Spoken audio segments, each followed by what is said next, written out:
How It Feels to Be Colored Me by Zora Neale Hurston. I am colored, but I offer nothing in the way of extenuating circumstances except the fact that I am the only Negro in the United States whose grandfather on the mother's side was not an Indian chief. I remember the very day that I became colored. Up to my 13th year, I lived in the little Negro town of Eatonville, Florida. It is exclusively a colored town.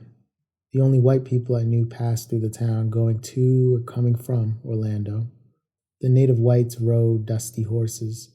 The northern tourists chugged down the sandy village road in automobiles. The town knew the southerners and never stopped cane chewing when they passed. But the northerners were something else again. They were peered at cautiously from behind curtains by the timid. The more venturesome would come out on the porch to watch them go past and got just as much pleasure out of the tourists as the tourists got out of the village. The front porch might seem a daring place for the rest of the town, but it was a gallery seat for me. My favorite place was atop the gate post, proscenium box for a born first-nighter. Not only did I enjoy the show, but I didn't mind the actors knowing that I liked it. I usually spoke to them in passing. I'd wave at them, and when they returned my salute, I would go say something like this: "Howdy do, well I think you were going in." Usually automobile or the horse paused at this, and after a queer exchange of compliments, I would probably go a piece of the way with them, as we say in furthest Florida. If one of my family happened to come to the front in time to see, of course negotiations would be rudely broken off. But even so, it is clear that I was the first. Welcome to our state, Floridian, and I hope the Miami Chamber of Commerce will please take notice. During this period, white people differed from colored to me only in that they rode through town and never lived there. They liked to hear me speak pieces and sing and wanted to see me dance the Parce la Main and gave me generously of their small silver for doing these things, which seemed strange to me for I wanted to do them so much that I needed bribing to stop, only they didn't know it. The colored people gave no dimes. They deplored any joyful tendencies in me, but I was their Zora nevertheless. I belonged to them, to the nearby hotels, to the country, everybody's Zora. But changes came in the family when I was 13 and I was sent to school in Jacksonville. I left Eatonville, the town of the Oleanders, as Zora. When I disembarked from the riverboat at Jacksonville, she was no more. It seemed that I had suffered a sea change. I was not Zora of Orange County anymore. I was now a little colored girl. I found it out in certain ways. In my heart as well as in the mirror, I became a fast brown, warranted not to rub nor run. But I am not tragically colored. There is no great sorrow dammed up in my soul, nor lurking behind my eyes. I do not mind at all. I do not belong to the sovereign school of Negrohood who hold that nature somehow has given them a low-down dirty deal and whose feelings are all but about it. Even in the helter-skelter skirmish that is my life, I have seen that the world is to the strong, regardless of the little pigmentation, more or less. No, I do not weep at the world. I am too busy sharpening my oyster knife. Someone is always at my elbow reminding me that I am the granddaughter of slaves. It fails to register depression with me. Slavery is 60 years in the past. The operation was successful and the patient is doing well. Thank you. The terrible struggle that made me an American out of a potential slave said, "On the line." The Reconstruction said, "Get set," and the generation before said, "Go." I am off to a flying start. I must not halt in the stretch to look behind and weep. Slavery is the price I paid for civilization, and the choice was not with me. It is a bully adventure, and worth all that I had paid through my ancestors for it. No one on earth ever had a greater chance for glory. The world to be won and nothing to be lost. It is thrilling to think, to know that for any act of mine, I shall get twice as much praise or twice as much blame. It is quite exciting to hold the center of the national stage, with the spectators not knowing whether to laugh or to weep. The position of my white neighbor is much more difficult. No brown specter pulls up a chair beside me when I sit down to eat. No dark ghost thrusts its leg against mine in bed. The game of keeping what one has is never so exciting as the game of getting. I do not always feel colored. Even now, I often achieve the unconscious Zora of Eatonville before the Hegira. I feel most color when I am thrown against a sharp white background.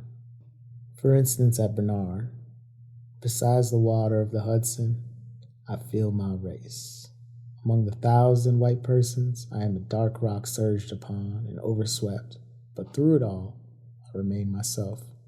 When covered by the waters, I am, and the ebb but reveals me again. Sometimes it is the other way around. The white person is set down in our midst, but the contrast is just as sharp for me. For instance, when I sit in the drafty basement that is the New World Cabaret with a white person, my color comes. We enter chatting about any little nothing that we have in common and are seated by the jazz waiters. In the abrupt way that jazz orchestras have, this one plunges into a number. It loses no time in circumlocutions but gets right down to business. It constricts the thorax and splits the heart with its tempo and narcotic harmonies. This orchestra grows rambunctious, rears on its hind legs, and attacks the tonal veil with primitive fury, rending it, clawing it until it breaks through to the jungle beyond. I follow those heathen. I follow them exultingly. I dance wildly inside myself. I yell within. I whoop. I shake my assegai above my head. I hurl it to the mark. Yow! I am in the jungle and live in the jungle way. My face is painted red and yellow and my body is painted blue. My pulse is throbbing like a war drum. I want to slaughter something, give pain, give death to what? I do not know. But the piece ends. The men of the orchestra wipe their lips and rest their fingers. I creep back slowly to the veneer we call civilization with the last tone and find the white friend sitting motionless in a seat, smoking calmly. Good music they have here, he remarks, drumming the table with his fingertips. Music. The great blobs of purple and red emotion have not touched him. He has only heard what I felt. He is far away and I see him but dimly across the ocean, in the continent that have fallen between us. He is so pale with his whiteness, then I am so colored. At certain times I have no race. I am me. When I set my hat at a certain angle and saunter down 7th Ave, Harlem City, feeling as snooty as the lines in front of the 42nd Street Library, for instance. So far as my feelings are concerned, Peggy Hopkins Joyce on the bull mish with her gorgeous raiment, stately carriage, knees knocking together in a most aristocratic manner, has nothing on me. The cosmic Zorro emerges. I belong to no race nor time. I am the eternal feminine with a string of beads. I have no separate feeling about being an American citizen and color. I am merely a fragment of the great soul that surges within the boundaries, my country, right or wrong. Sometimes I feel discriminated against, but it does not make me angry. It merely astonishes me. How can anyone deny themselves the pleasure of my company? It's beyond me. But in the main, I feel like a brown bag of miscellany propped against a wall. Against a wall in the company with other brown bags, white, red, and yellow. Pour out the contents, and there is discovered a jumble of small things priceless and worthless. The first water diamond, an empty spool, bits of broken glass, lengths of string, a key to a door long since crumbled away, a rusty knife blade, old shoes saved for a road that never was and never will be, a nail bent under the weight of things too heavy for any nail, a dried flower or two still a little fragrant. In your hand is the brown bag. On the ground before you is the jumble it held. So much like the jumble in the bags could they be emptied that all might be dumped in a single heap, and the bags refilled without altering the content of any greatly. A bit of colored glass more or less would not matter. Perhaps that is how the great stuffer of bags filled them in the first place. Who knows?